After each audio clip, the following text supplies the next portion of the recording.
So, I've played soccer all my life, and when I think of soccer, I think of going to the field with my friends and playing the sport by actually myself. But however, when I continue to think about my future and growing up, I think of what more can the sport do for me in the future?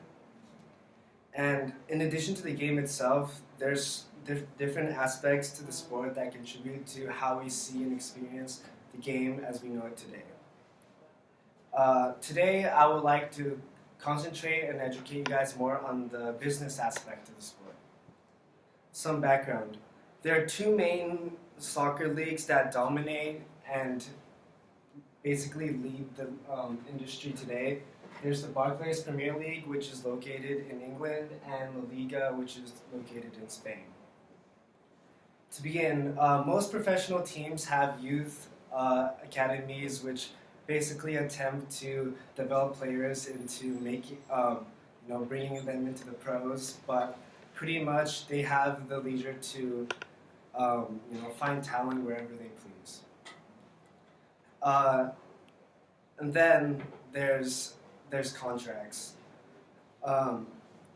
Teams will try to bind you in contracts, and after that, they pretty much have full ownership of you as a player.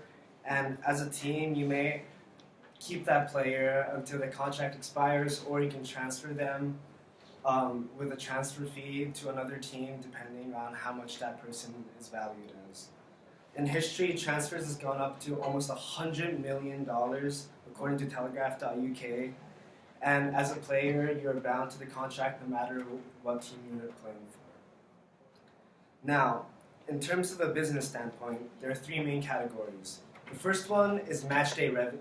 There's three main categories at which clubs make money. The first is match day revenue. The easiest way to create revenue in the industry is simply by selling tickets so that people can watch the games live at the stadium. And teams try to build new stadiums and incentivize people to come and watch the game, but I think from a growing laziness of the population, the statistic is 21.9% of total revenue in 2013, which is steadily decreasing. And however, the official English Premier League website says that recorded over 95% of available tickets have been sold in the past 3 years, which is amazing. And this kind of stability comes from 2/3 of the attendance. It actually comes from season ticket holders. So in England, soccer is a much bigger sport, and people basically come out every single week just to watch the games.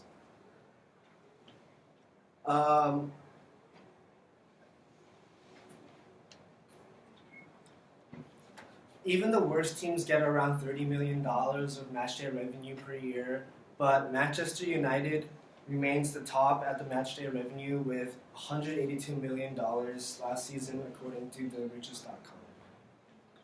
The next main category is commercial revenue, which totals 42% of the total revenue. This number is steadily increasing, and it consists of sponsorship and merchandise.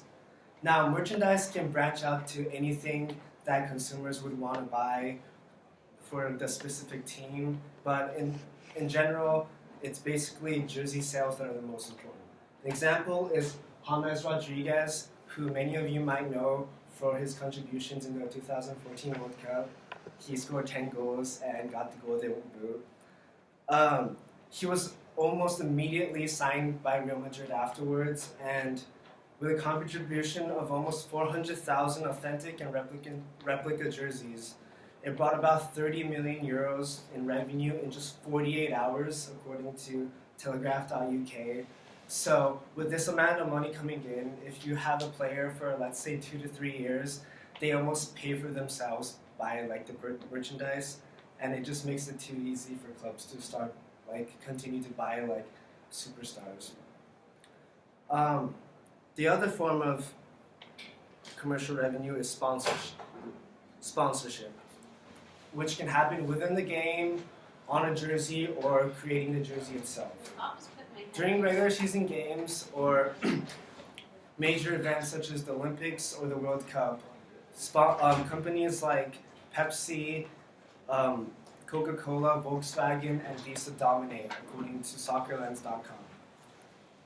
And an example of a finished jersey product is given by Manchester United. Last year, Chevy launched a 7-year, $560 million contract to put their logo on their jersey. And on top of that, Adidas and Manchester United agreed on a 10-year, $1.14 billion deal, according to Forbes, to start creating their kits. And this is basically the finished product.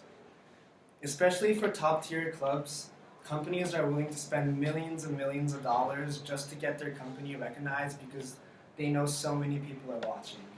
And another quick example of sponsorship is given by this collage of 6 different teams with the same Dubai-based airline. And for me as a fan, I always watch soccer, and there's always Fly Emirates everywhere, and I have no idea what it is, but it just becomes like a household name just because it's on like every jersey.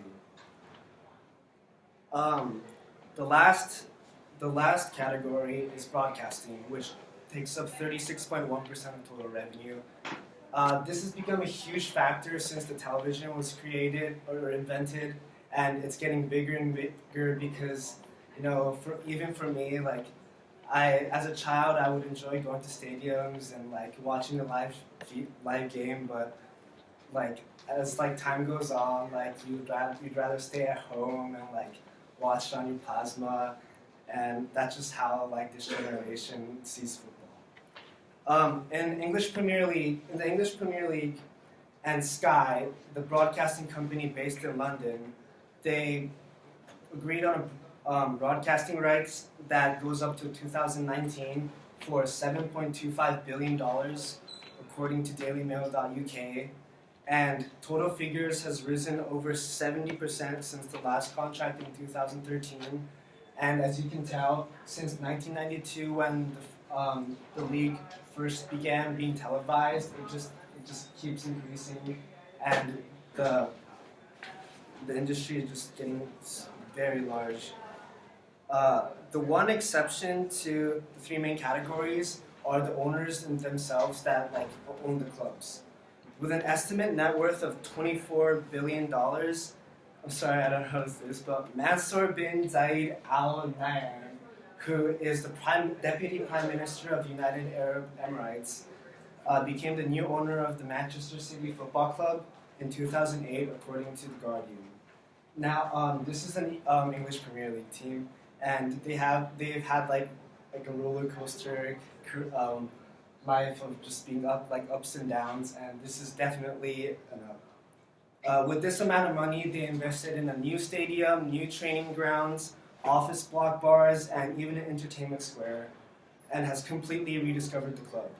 On top of that, he spent $452 million and bought 22 brand new players, and basically replaced the old and brought in the new for a new and improved Manchester City. 3 years after the new ownership, Manchester City went on to win the first title in 44 years, and it just goes to show how much money is an impact in the industry. With so many business decisions and so much money circulating through the soccer industry, I realized that there's so much more ways that I could contribute to the game, even if I don't continue to play for the rest of my life. And it is now the biggest and most popular sport in the world, and I hope you were able to learn a little bit